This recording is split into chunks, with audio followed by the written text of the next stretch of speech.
Thank you for tuning in to the show. I have some headlines I'd like to share with you. Today we start with a new report from Al Jazeera written by Andrew Wilkes titled, "What Could a New Ambassador Mean for Turkey-Israel Relations?" The report indicates Turkey is appointing an ambassador to Israel, suggesting a thaw after years of mutual antagonism.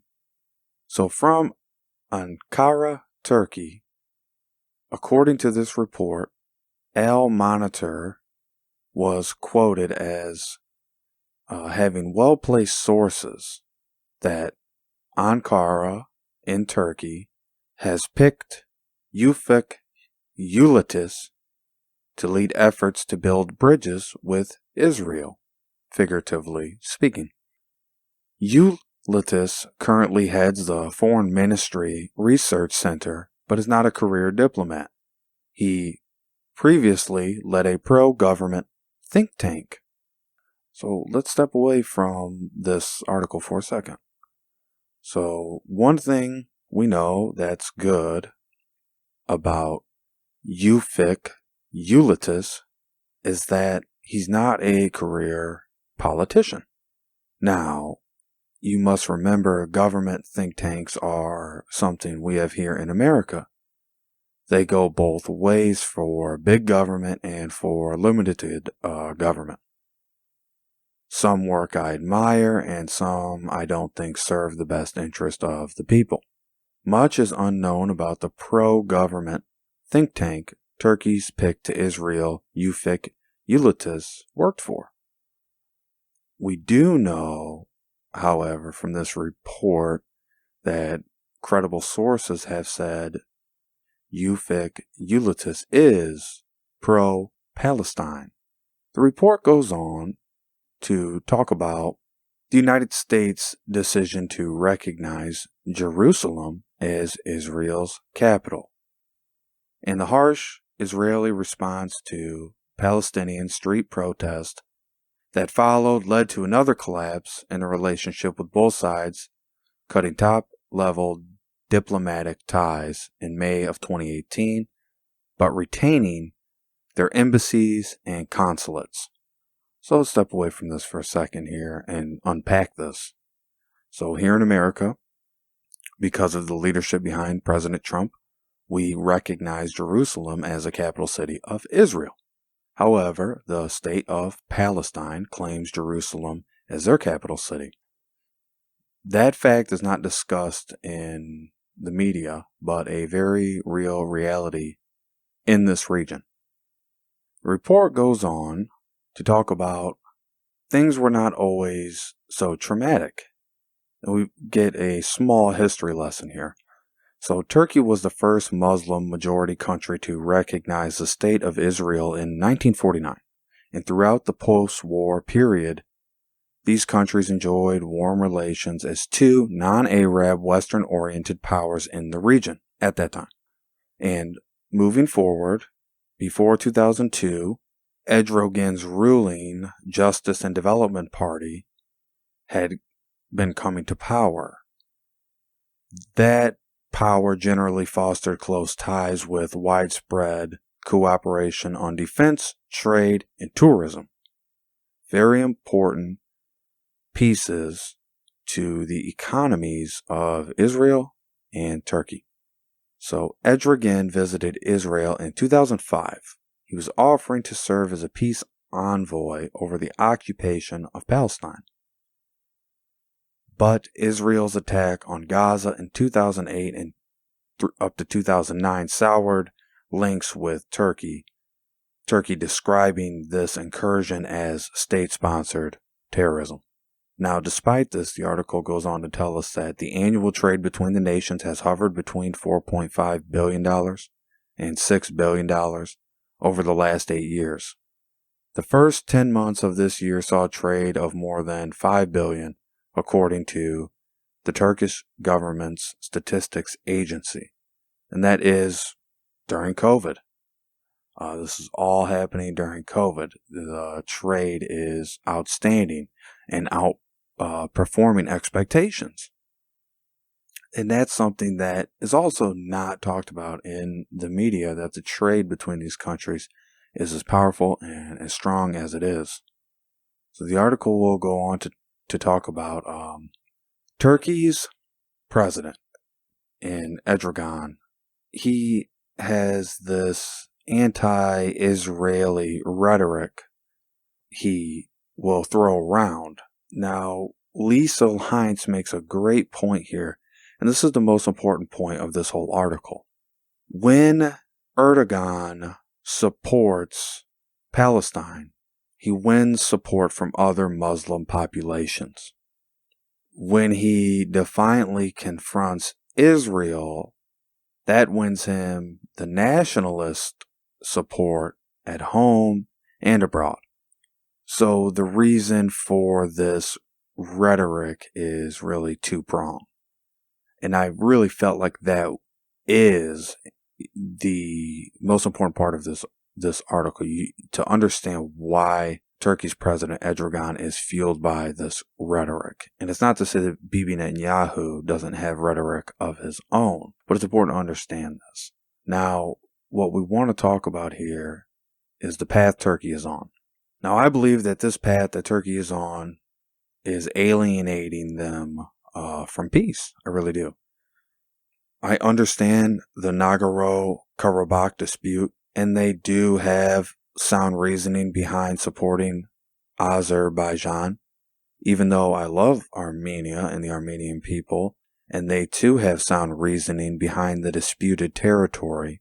I am really in President Trump camp when it comes to wanting peace in the world and having everyone be safe. And I will always stand for peace over conflict.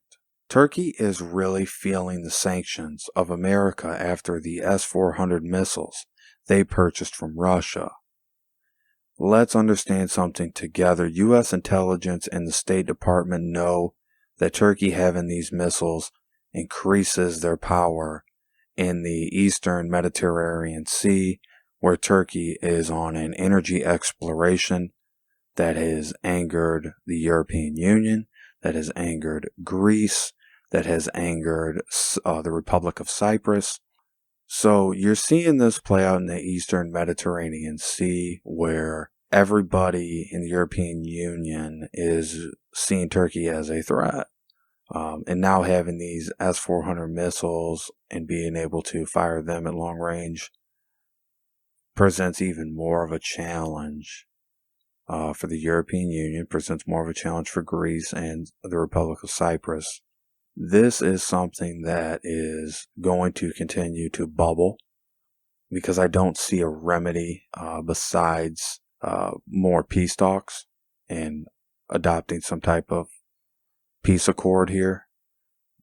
But what's important to watch for is that this is something that Israel really wants and is part of this peace deal, not directly, but indirectly. And that is, if Turkey adopts a non-compromising stance towards Hamas's military operatives on its own territory, Israel would view that as very positive, says Lyndon Strauss.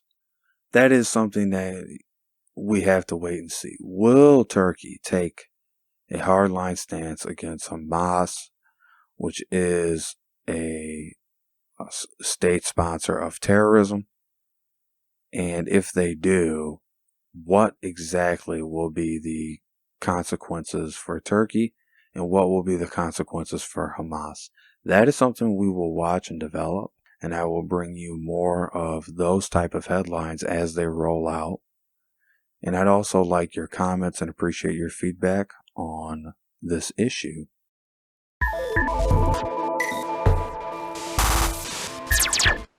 It's called the Mayflower, but it's nothing like the 17th century ship that carried A pilgrims to breakthrough America. in technology. For one thing, this Mayflower has 0 passengers or crew. It's guided by artificial intelligence. Spearheaded by marine research nonprofit Promare So here are the two and tech players company in the IBM, project. the unmanned, fully autonomous ship will pay homage to the original 1620 pilgrimage, making the transatlantic journey from the United Kingdom to Plymouth, Massachusetts next April. IBM Wow. Chief Technology Officer Andy Stanford Clark says Already one of the in main April. goals is to gather data.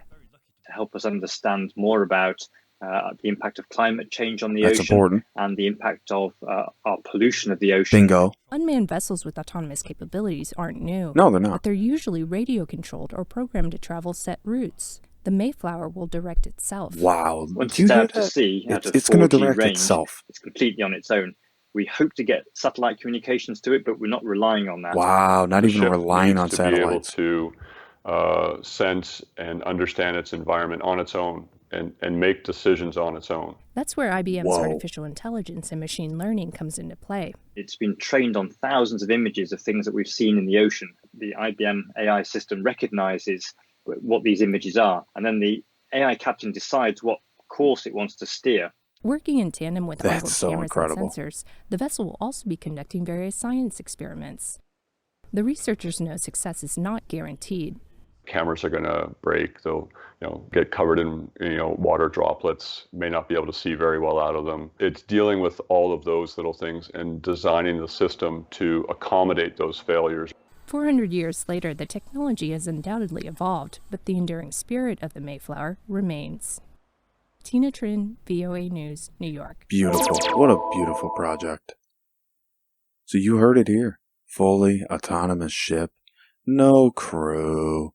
No passengers. Not relying on satellites.